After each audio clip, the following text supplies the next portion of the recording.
कश्मीर जिसे जन्नत कहा जाता है और हर जन्नत के नीचे एक जहन्नुम होता है और कहते हैं कि जब जहन्नुम जमीन पर दिखाई देता है तो सिर्फ मौत और डर रह जाता है। कश्मीर एक ऐसी जगह है जिसे दुनिया भर के लोग जन्नत कहते हैं। बर्फ से ढकी हुई पहाड़ियां, गहरे जंगल, बहता हुआ झीलम, नदी का पानी और हर तरफ एक ऐसी खूबसूरती जिसे देखने के बाद हर एक इंसान मनमोहक हो जाता है। लेकिन कहते हैं ना कि हर खूबसूरत चीज के पीछे एक अंधेरा और एक ऐसी सच्चाई होती है जो सिर्फ रात के सन्नाटे में ही देखी जा सकती है। कश्मीर सिर्फ जन्नत ही नहीं, एक ऐसी जगह है जहां कई कहानियां दफन हो चुकी है। ऐसी कहानियां जिससे सिर्फ सुना जा सकता है। उन कहानियों को महसूस कर पाना हर किसी के बस की बात नहीं। क्या आपने कभी सोचा है कि इतनी खूबसूरत जगह पर खून खराबा क्यों होता है? क्यों इतनी शांति के बीच चीखें गूंजती हैं? कश्मीर में बसने वाले सिर्फ इंसान नहीं होते, कुछ ऐसी चीजें होती हैं जो हमारे आसपास तो होती है लेकिन हमें दिखाई नहीं देती। और आज की कहानी एक ऐसी ही सच्चाई है। कश्मीर की एक ऐसी हॉरर स्टोरी जो सच भी हो सकती है या फिर लोगों की बनाई हुई एक कहानी। लेकिन एक बात तो तय है, इस कहानी को सुनने के बाद शायद आप इसे भूल नहीं पाओगे। साल 2010।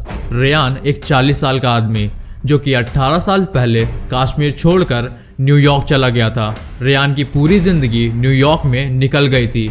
लेकिन एक दिन अचानक उसके पास एक कॉल आता है और सामने वाला आदमी ये कहता है कि बेटा, तुम्हारे अब्बू की तबीयत बहुत ख़राब है, तुम्हें जल्द से जल्द इंडिया वापस आना होगा।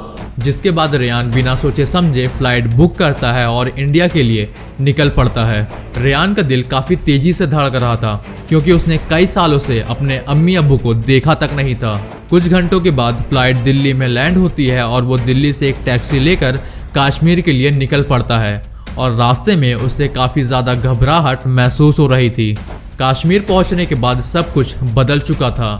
सड़क अलग लग रही थी, लोग नए लग रहे थे, बस एक चीज़ वैसी की वैसी ही थी, उसका घर।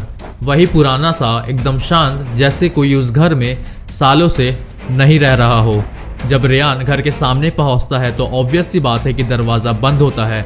रेयान जब दरवाजे में नॉक करता है तो अंदर से कोई रिप्लाई नहीं मिलता है। जिसके बाद रेयान थोड़ी देर बाद अगेन वापस से नॉक करता है लेकिन उसे फिर से कोई रिप्लाई नहीं मिलता है। जिसके बाद वो निराश होकर वापस लौट रहा था, तभी अचानक उसके साथ एक अजीब चीज़ होती है।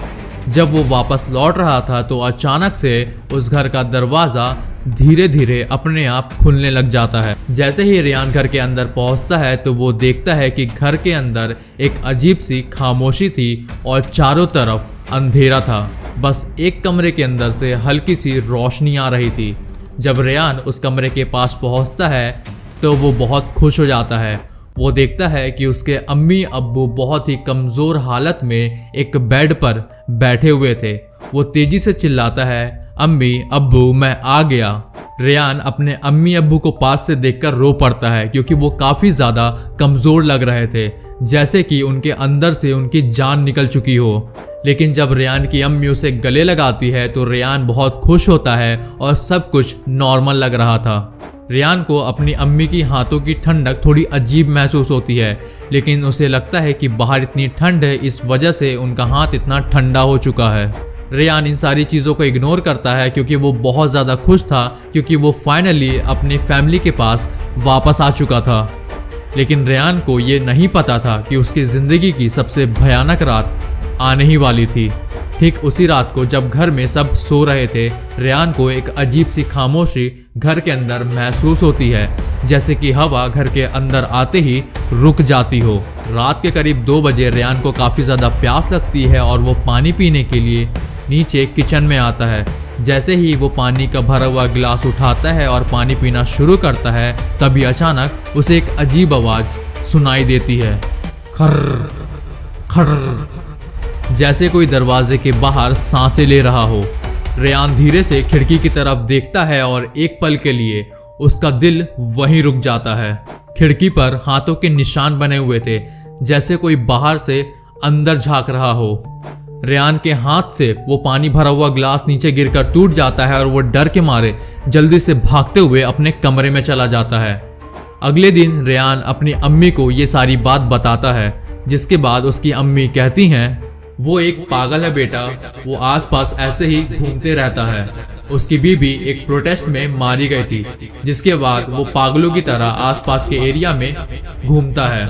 रेयान सोचता है कि उनकी अम्मी ठीक कह रही होंगी, लेकिन रेयान के दिमाग में एक सवाल घूम रहा था कि जब वो इस घर के अंदर आया तो उस समय खिड़कियों पर ऐसे कोई भी निशान नहीं थे। रेयान इन सारी चीज़ों को इग्नोर कर देता है, क्योंकि ठीक उसी समय रेयान का बचपन का दोस्त, स्कूल टाइम का दोस्त दानिश उससे मिलने आता है और दानिश कहता है कि मैंने अपने घर में एक छोटी सी पार्टी ऑर्गेनाइज की है जहां हमारे स्कूल टाइम के सारे दोस्त आने वाले हैं। और जिसके बाद रेयान काफ़ी ज़्यादा खुश हो जाता है और पार्टी ठीक उसी रात को थी। रेयान जब पार्टी के लिए दानिश के घर निकल रहा था तो रेयान के अब्बू जान कहते हैं कि बेटा कुछ भी हो जाए रात के 12 बजे से पहले घर वापस आ जाना। जिसके बाद रेयान हंसते हुए अपने अब्बू जान से कहता है कि अब्बू जान अब भी आप वही पुराने वाले हो, मैं समय पर घर वापस आ जाऊंगा। पार्टी में मजे करते करते टाइम का पता ही नहीं चलता है। रेयान जब अपनी घड़ी में देखता है तो रात के करीब 3 बज चुके थे। वो जल्दी से वापस अपने घर के लिए निकल पड़ता है। दानिश के घर से लेकर रेयान के घर तक का जो रूट था उसके बीच एक गुआकदाल ब्रिज पड़ता है और रेयान ठीक वहीं उसी ब्रिज पर था। जब रेयान उस ब्रिज को क्रॉस कर रहा था तो उसे एक अजीब सी फीलिंग महसूस हो रही थी। तभी अचानक रेयान की नज़र ब्रिज के कोने में खड़ी एक लड़की पर पड़ती है जो कि काफ़ी रो रही थी। रेयान अपनी कार को रोकता है और उसके पास जाता है और कहता है कि बेटा तुम इतनी रात को यहाँ क्या कर रही हो। जिसके बाद वो लड़की कहती है कि मुझे मेरे मम्मी पापा नहीं मिल रहे हैं। फिर उस लड़की ने तालाब की तरफ इशारा किया। जब रेयान तालाब की ओर देखता है तो उसका दिल थम जाता है। तालाब में 2 लाशें तैर रही थी। जिसके बाद वो लड़की कहती है कि अगर तुम उन दोनों को बचा सकते हो तो बाकी 50 लोगों को भी बचाना पड़ेगा। रेयान वापस से तालाब की तरफ देखता है तो उसका चेहरा पूरा पीला पड़ जाता है। जहां 2 लाशें तैर रही थी अब वहां 40 से 50 लाशें तैरने लगी थी, जिसे देखने के बाद रेयान काफ़ी ज़्यादा डर जाता है और जल्दी से अपने गाड़ी की तरफ भागता है और अपनी गाड़ी स्टार्ट कर अपने घर की तरफ निकल जाता है। रेयान जैसे ही घर पहुंचता है तो वो देखता है कि एक आदमी उसके घर की खिड़की से अंदर झांक रहा होता है। रेयान तेजी से चिल्लाता है और कहता है कि तुम यहाँ रोज रोज आके क्यों झांकते हो। जिसके बाद वो आदमी धीरे से कहता है कि तेरे अम्मी अब्बू।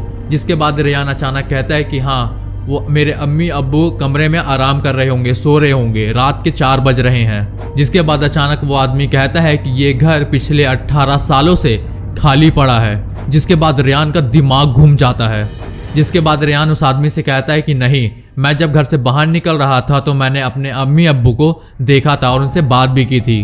तो वो आदमी कहता है कि अगर तुम्हें भरोसा नहीं है तो घर के अंदर जाकर देखो। तो जैसे ही रेयान घर के अंदर पहुंचता है तो वो देखता है कि पूरे घर के अंदर अंधेरा होता है और जिस कमरे के अंदर उसके अम्मी और अब्बू थे वहां वो पहुंचता है तो देखता है कि चारों तरफ मकड़ी के जाले होते हैं और सड़ी हुई गंदी बदबू आती रहती है। जिसे देखने के बाद रेयान काफ़ी ज़्यादा डर जाता है। जो आदमी घर के बाहर खड़ा था वो फिर रेयान को बताता है। वो कहता है कि 20 साल पहले तुम्हारे अम्मी अब्बू गुआकदाल ब्रिज में एक प्रोटेस्ट पर शहीद हो गए थे, उन्हें गोली मार दी गई थी। और कहते हैं कि जो लोग उस प्रोटेस्ट में मारे गए थे उनकी आत्मा आज भी उस ब्रिज में भटकती है। ये सुनने के बाद रेयान डर के मारे कांपने लग जाता है। वो सोचता है कि जिनसे पिछले 2 दिनों से मैं बात कर रहा था, अपने अम्मी अब्बू से बात कर रहा था, वो सच नहीं थे, वो उनकी आत्माएं थी। जिसके बाद रेयान अगले ही दिन वापस न्यूयॉर्क चला जाता है और कहते हैं कि गुआकदाल ब्रिज में प्रोटेस्ट के समय जिनकी भी मौत हुई थी, जो लोग भी शहीद हुए थे, उनकी आत्माएं आज भी उस ब्रिज में भटकती है और रात के समय वहां से चीखें सुनाई देती हैं।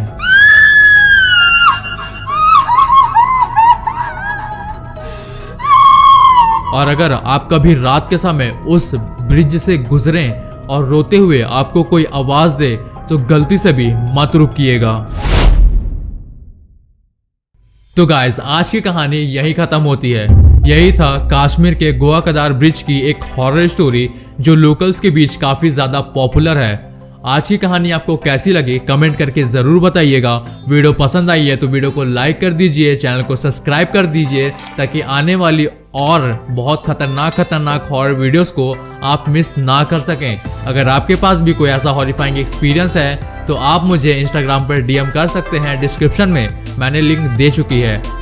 और वापस एक बात कहूँगा, अंधेरे कोनों से बचकर रहिए जिनके बारे में आपने कभी सुना नहीं है।